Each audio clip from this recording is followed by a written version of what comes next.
Are lower dose nootropics actually superior in terms of brain performance and give you a better performance state than high doses of nootropics? Like, I mean, that wouldn't make sense, would it? Typically, when it comes to brain performance enhancing chemicals, people tend to think that more is more, that they just need the highest dose of everything and then they're going to perform better, commensurate with like how high the dose is. Yeah, and for a lot of things that's true, but with nootropics, we're talking about compounds that are essentially made for neurodegeneration. So in those cases where you've got a really, really malfunctional brain, an impaired brain, one certainly would require, higher doses of something in order to feel normal because, hey, look, this brain is in a very, very impaired state. When it comes down to a pretty functional brain, even if there's like brain fog or some other stuff going on, but largely you're not 72 and having like Alzheimer's plaques, it is likely that if you haven't been responding very well to high doses of certain nootropic chemicals, that you're going to do much better on lower doses, and we're going to talk about why.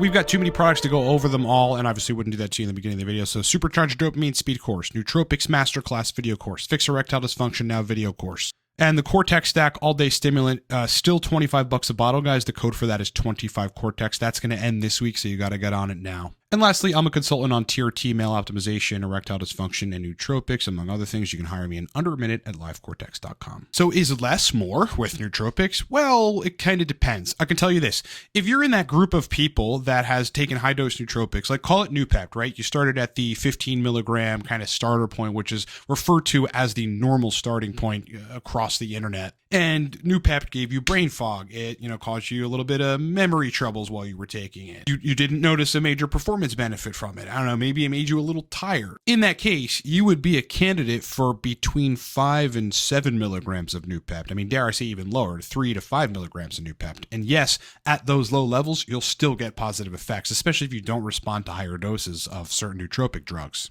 In that particular example, Noopept is cholinosensitizing, so it just optimizes the whole way that acetylcholine gets signaled throughout your brain. And that neurotransmitter is somewhat fickle. You go too high on it, or you mess with it too much or too aggressively when you don't need it. This is the major point. Well, then you might have side effects. Let's talk about modafinil. Look, modafinil is an exceptional compound, right? Keeps you awake for 8 to 14 hours, heavily focused on what it is you're doing. You get motivated because you got some extra synaptically available dopamine around. It's like, dude, that's the drug to take if you need to get a lot done and you're just kind of like slacking a little bit. Your brain doesn't want to work and you're just not into it and you're not focused. Like modafinil, and you should be good for a considerable period of time. Now, the higher end of the dose range is actually 200 milligrams. That's what people consider a normal dose. That's a high dose of modafinil. I take anywhere from 75 to 100 milligrams, and I am like a laser-focused demon for 8 hours. So in that case, I mean, yeah, not only are you cranking up wakefulness via modifying orexin, the orexin system in your brain, which is like sleep-wake neurology, but also, again, a bit of a DRI in that you're going to have some dopamine in the synapse that is larger than the normal quantity of dopamine in the synapse or receptors to use. At the same time,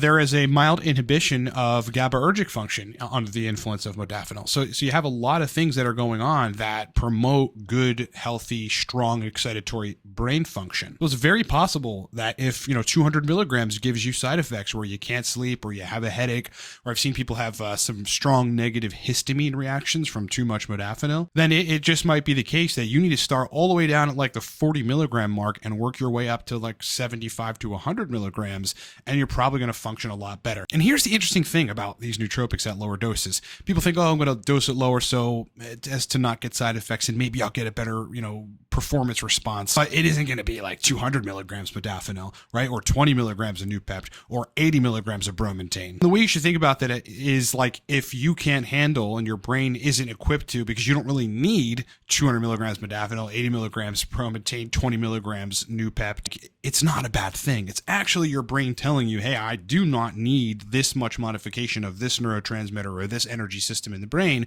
all I need is a little bit because my baseline's pretty okay. I just need a little bit of optimization on top of my baseline. And by the way, if that's you, you're actually going to get better results on lower doses of nootropics than higher doses of nootropics. I learned this many years ago because this is me. This is me even now. Yeah, sure, I may push the limits and push 120, 130 milligrams modafinil, but that's usually my brain going, I just want to work for 18 hours. Like I just really want to crank it. I want to be a little more focused. It doesn't always pan out that way. Like I just do better on the lower doses. Look, I've taken a lot of cholinergics over the years. Like, I just don't need that much optimization of that system. You know, low doses of racetams do me very well, and I feel incredible and function well. Low doses of modafinil do me incredibly well. I feel really good, don't have side effects, and function well for a long period of time. Low doses of the choline sources do me and a lot of other people, because I have this experience of seeing a broad, set of human beings like taking nootropics under my advice, under my consultation advice. A large number of people do better on lower doses of the choline sources. I mean, 50 to 100 milligrams of CDP or alpha GPC. Who requires higher doses of nootropics? Typically, what I've seen in my practice and what I've seen dealing with real people is that people that are having something interfering with the neurotransmitter they're trying to target with the nootropic need higher doses of it. So if they have a trazodone or some sort of serotonergic drug or some sleep agent from pharma that is antagonizing acetylcholine receptors or something, because some of those drugs actually do that, well, then they can tolerate 2 grams of racetams, 1 gram of aniracetam, a gram of oxiracetam, and like 100 milligrams of phenylpiracetam hydrazide. People can do that because that whole system is being somewhat inhibited by other drugs that they're taking. People that perhaps weigh 230, 240, 250 plus, like, and just have like a lot of mass on them or body fat or whatever, like might require higher doses of nootropics. And again, a person that actually needs pretty hardcore work or optimization of neurotransmitters, even if there's not something inhibiting those neurotransmitters, they're just a person that over time has had some degeneration. Maybe they were in a bike accident, maybe they were in a car accident, maybe there was some other thing that induced some sort of issue in their brain, maybe their diet's been terrible, maybe they were an alcoholic for a long time and they kind of damage the way that neurons function. Insert your recreational drug and they're going to need high doses. Last example of people who need high doses are people that have some sort of fatigue syndrome or otherwise like issue that's happening that is interfering with brain function. Testosterone deficiency would be a great example of that. I mean, if you got testosterone deficiency, like you're not going to be firing dopamine, and in a balanced way as you would if you had like jumped on TRT and got your total T like significantly higher and your estradiol maybe somewhat higher, but still within range. Testosterone deficient, you're probably going to need more dopaminergic nootropics. I recognize for me, when I got on TRT, even I needed less of those stimulant-like nootropics because testosterone itself is very stimulatory of brain function. Okay, so more is not always more, guys, when it comes to nootropics, and not for everybody. You got to know where you sit. If you've had side effects with higher doses and or not significant effects, you might want to try lowering the dose on things, and don't think that is you're getting nothing because somehow some study said, which does not, consider all the wide range of people and brain states and histories that you need, like, 500 plus milligrams of alpha GPC. Hey, newsflash, not many people respond well to that high dose of alpha GPC and a lot of other nootropics as well. So hope this makes sense. Appreciate you being with me. And look, if you want access to a bunch of stacks that are very, very well put together and have a lot of logic behind them, because that's important with nootropics too, get Nootropics Mastery. I mean, we're talking about inducing focus, computing power, energy, motivation, and verbal fluency on cue.